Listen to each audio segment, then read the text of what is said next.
Before the NFL was ready to accept what a black quarterback could be, Tracy Ham was already proving it on the field. He wasn't just mobile, he wasn't just athletic. He was complete, a quarterback who could command an offense with his arm, punish defenses with his legs, and win championships doing both. But instead of building around that talent, the NFL looked at Tracy Ham and saw a problem to solve, not a quarterback to trust. Coming out of college, Ham's resume was unheard of. Historic numbers, championship performances, game-breaking versatility. Yet on draft day, belief ran out quickly. Teams questioned his position, his style, and quietly, his fit. So when the NFL hesitated, Canada didn't. The Canadian Football League opened its doors, handed him the keys, and let him be exactly who he was. What followed wasn't a consolation career. It was dominance, MVPs, record books rewritten, Grey Cup glory. While the NFL debated what a quarterback should look like, Tracy Ham showed the CFL what one could be. This is the story of a black quarterback who was ahead of his time and a league that had the vision to accept him. You're watching Old School Sundays, where forgotten legends and buried football truths finally get the spotlight they deserve. Like, comment, and subscribe because these stories matter. Long before the NFL tried to define what a quarterback was allowed to be, Tracy Ham was already operating outside the limits of the position. At Georgia Southern, Ham didn't just put up big numbers, he produced a resume so extreme that it shattered the existing framework scouts relied on. He became the first quarterback in college football history to rush for more than 3,000 yards and pass for more than over 5,000 yards in a career, a combination that had never existed before at any level. There was no precedent, no comparison, and no safe label. What made it even more uncomfortable for evaluators was that this production came on the biggest stages. Ham didn't pad stats against weak competition, he won championships. Georgia Southern captured back-to-back Division I AA national titles, and Ham was the engine behind both runs. In the 1985 championship against Furman, the Eagles were down 22 points in the third quarter. Ham responded with one of the most dominant performances college football has ever seen. 509 total yards of offense, 5 touchdown passes, and the game-winning score with 10 seconds left. It was a comeback so overwhelming, it still stands as one of the greatest in championship history. The following year, he proved his versatility wasn't situational, it was permanent. In the 1986 title game against Arkansas State, Ham rushed for 180 yards and 3 touchdowns, while also throwing for 306 yards and another score. One season he beat teams with his arm, the next he punished them with his legs. Defenses couldn't scheme him out of games because he was the scheme. By the end of his college career, Ham had earned multiple All-America selections, was named College Player of the Year 3 consecutive seasons, and held 4 NCAA records along with more than 50 Georgia Southern records. His number was retired, his dominance was unquestioned.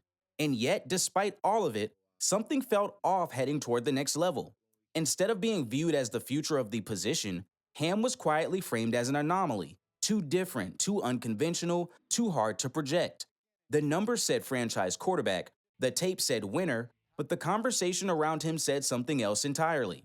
Because when a black quarterback breaks the mold, history shows the league doesn't rush to adapt. It hesitates. And Tracy Ham was about to find out just how costly that hesitation could be. When draft day arrived, Tracy Ham finally got the call, but not the confidence that was supposed to come with it. Despite redefining what a quarterback could do at the college level, Ham lasted until the 9th round of the 1987 NFL Draft, selected 240th overall by the Los Angeles Rams. For a player with his resume, that placement spoke louder than any scouting report. This wasn't about production. Again, it was about comfort.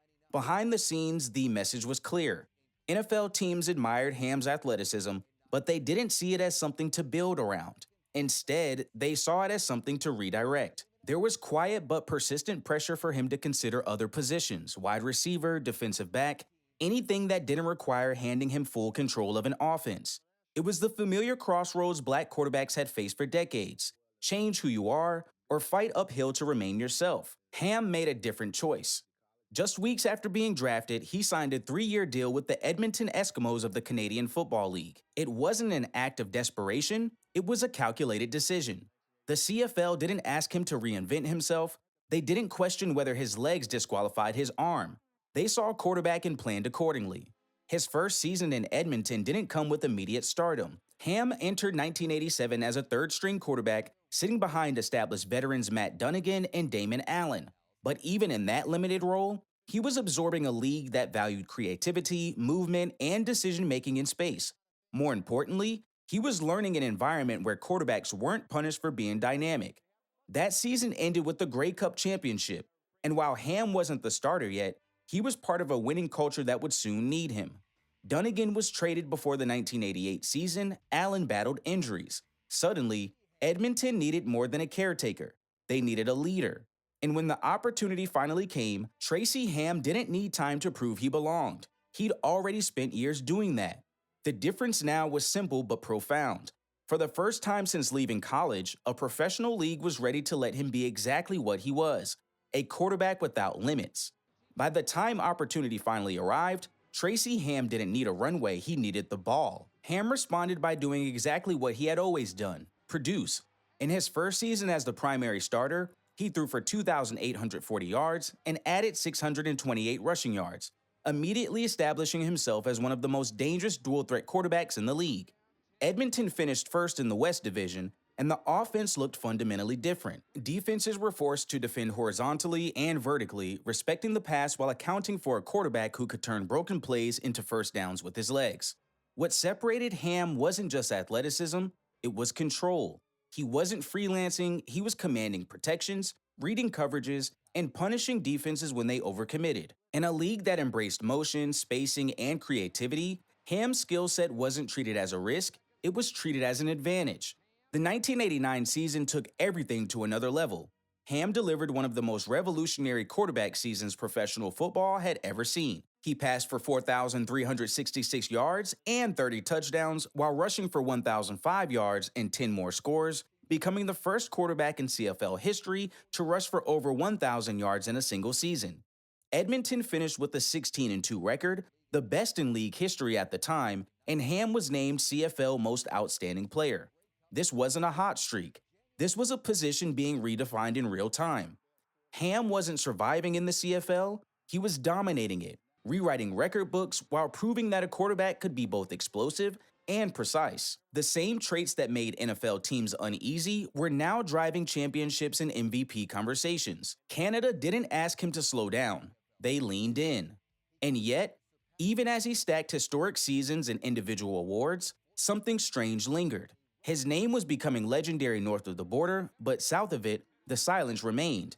Because sometimes the hardest truth in football history isn't that greatness went unnoticed, it's that it was noticed and still ignored. At this point, Tracy Ham wasn't just excelling, he was forcing the sport to confront reality. If 1989 announced his arrival, the seasons that followed confirmed something deeper. This wasn't a novelty act or a system illusion. This was sustained dominance from a quarterback playing the game years ahead of the mainstream conversation. In 1990, Ham doubled down. He threw for 4,286 yards and added 1,096 rushing yards, marking his second straight 1,000-yard rushing season as a quarterback, something that still sounds impossible even by today's standards. He tossed 36 touchdown passes, tying the Edmonton franchise record set by Warren Moon, a name that carried undeniable weight in quarterback history. Ham also recorded 3 separate 100-yard rushing games, further blurring the line between quarterback and offensive weapon. Edmonton surged through the playoffs, reaching the Grey Cup, where they ran into a dominant Winnipeg team. The loss was lopsided, but the takeaway wasn't about the score. It was about the role Ham played in getting them there. He wasn't being carried, he was carrying. In 1991, he followed with another near-historic season: 3,862 passing yards, 31 touchdown passes, and 998 rushing yards, narrowly missing a third straight 1,000-yard rushing campaign. That year included a 166-yard rushing performance against Ottawa, setting a new Edmonton record for quarterback rushing yards in a single game. Against Toronto later that season, he threw 5 touchdown passes, tying the franchise record once again. Edmonton finished first in the West Division, cementing Ham as the league's most dangerous quarterback over a multi-year stretch. Across those seasons, a pattern came undeniable. The top 3 single-season quarterback rushing totals in Edmonton history all belonged to Tracy Ham. His combined passing and rushing numbers weren't just impressive, they were foundational, influencing how offenses thought about space tempo, and quarterback responsibility. And yet, while his play was redefining what the position could look like, the broader football conversation lagged behind. These weren't flashes, this was a body of work. MVP level seasons stacked back to back, records falling in bunches. The uncomfortable question now wasn't whether Tracy Ham was elite, it was why a quarterback doing all of this still wasn't changing how opportunity was handed out elsewhere. Because when someone proves the future exists, the next step is acceptance, and not every league is ready for that. By the mid 1990s, Tracy Ham had already proven everything there was to prove in Canada. Then came the ultimate irony. In 1994, as the CFL expanded into the United States, Ham joined the newly formed Baltimore franchise, bringing his game back to American soil without ever returning to the NFL. And once again, he delivered. That first season, Ham threw for 4,348 yards and rushed for 613, leading Baltimore to the Grey Cup, making them the first non-Canadian team in league history to reach the championship. A year later, he finished the job. In 1995, Baltimore went 15-3, and Ham guided them back to the Grey Cup, this time against Calgary. With momentum swinging in the third quarter, Ham answered the moment with his signature calm. On a 92-yard drive, he escaped pressure near the goal line and ran in a touchdown, sealing control of the game. Baltimore won 37-20, and Ham was named Grey Cup MVP. A black quarterback once told to change positions now stood as the face of a championship team in the United States, still outside the NFL. And somehow, the silence continued. When Ham retired after the 1999 season, his career totals told a story few quarterbacks could match. 40,534 passing yards, 284 touchdown passes, and 8,043 rushing yards, ranking him second all-time among quarterbacks on the ground. Those numbers weren't gimmicks. They were sustained excellence across 13 seasons. The honors followed: College Football Hall of Fame, Canadian Football Hall of Fame. In the CFL, his legacy is settled. In college football, his greatness is unquestioned. But in the broader American quarterback narrative, his name is still too often missing. That matters because Tracy Ham wasn't just great, he was early. He showed what a complete quarterback could look like decades before the league fully accepted it. He didn't need saving, he needed trust. And the CFL gave it to him, fully, unapologetically, and without conditions. Today's game looks more like Tracy Ham's vision than the league will ever admit. And that's why stories like his belong right here, on Old School Sundays, where forgotten truths get their rightful place back in the light.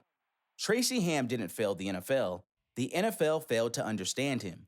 A black quarterback ahead of his time, trusted in Canada, dominant on the biggest stages, and still too often left out of the conversation. If this story changed how you see the position, make sure you like, comment, and subscribe. This is Old School Sundays, where forgotten legends and buried football history finally get the respect they deserve.